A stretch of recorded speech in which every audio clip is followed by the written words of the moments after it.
Mambo vipi? Kwa miaka 7 iliyopita nimeishi na kufanya kazi kwenye mji huu wa magharibi mwa Ujerumani wa Bonn.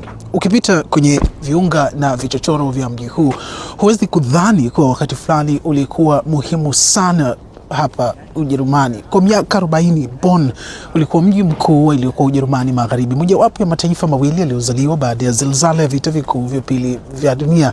Basi leo hebu tushangaze macho kwenye mji huu uliopata wakati mmoja kubeba matumaini ya demokrasia kwa Ujerumani uliogawika vipande viwili.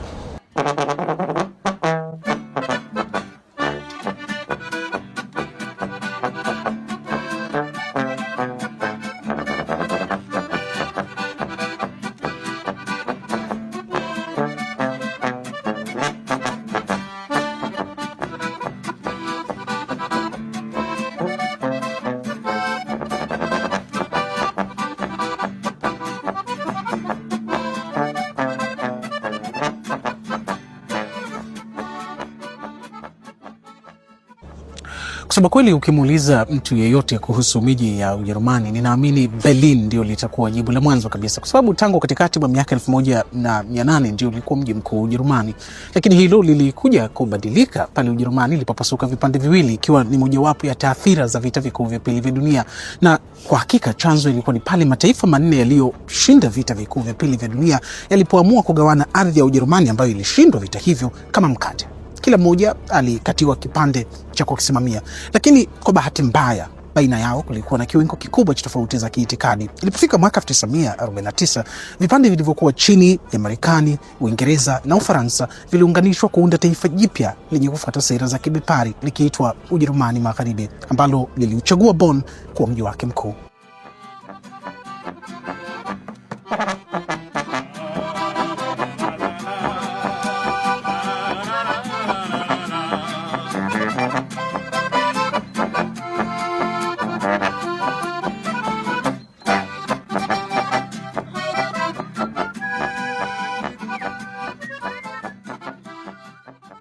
Kwa miongo minne tangu mwaka 1949, mji wa Bonn ulikuwa kitovu cha diplomasia wakati wa vita baridi na alama ya demokrasia. Wakati wote mji huu ulilenga kutoa taswira nzuri na ya mafanikio ya Ujerumani Magharibi, taifa lile la kibepari, ili kujitofautisha na Ujerumani Mashariki ambayo ni nchi nyingine huru iliyoasisiwa kwenye kipande cha ardhi kilichokuwa chini ya usimamizi wa uliokuwa muungano wa Kisovieti baada ya vita. Jengo lile pale unaloliona lilitumika kwa miaka yote kama bunge la Ujerumani Magharibi hapa mjini Bonn, likitunga sheria na kupitisha sera zilizoiwezesha Ujerumani Magharibi kuwa nchi yenye mafanikio makubwa ukilinganisha na Ujerumani Mashariki. Na Bonn iliendelea kuwa mji mkuu wa Ujerumani Magharibi hadi Ujerumani mbili zilipoungana tena mwaka 1990 kufuatia kuanguka kwa ukuta wa Berlin na kusambaratika kwa ilikuwa dola ya Kisovieti. Na baada ya muungano, Berlin ikarejea tena kuwa mji mkuu wa Ujerumani nzima.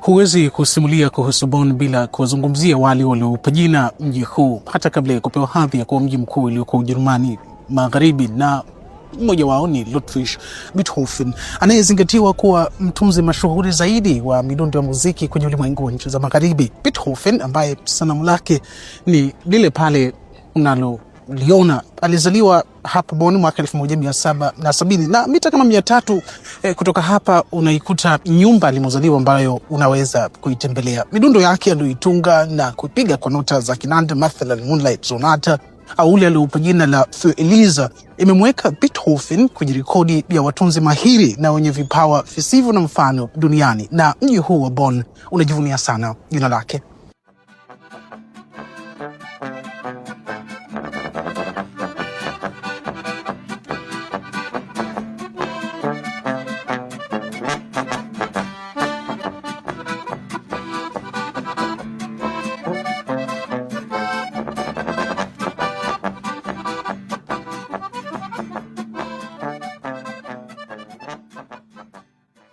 Mji huu wa Bonn ulianza na kushamiri kwenye kingo za mto Rhine. Ni kama dakika moja tu kutoka hapa nilipo unaweza kuona mto Rhine ambao kwa karne zote umekuwa ujia muhimu wa maji kwa shughuli za kibiashara na uchukuzi kwa mji huu na kwa hakika kwa Ujerumani nzima. Hapa pia ndipo ilipo makao makuu ya shirika la utangazaji kimataifa la Ujerumani Deutsche Welle. Lile pale jengo lake sio kama unaweza kuliona, na shirika nyingine lenye makao yake makuu hapa ni lile la kusafirisha mizigo la DHL. Vipi, ungependa siku moja kuja kutembelea mji wa Bonn? Hebu niambie kwenye maoni.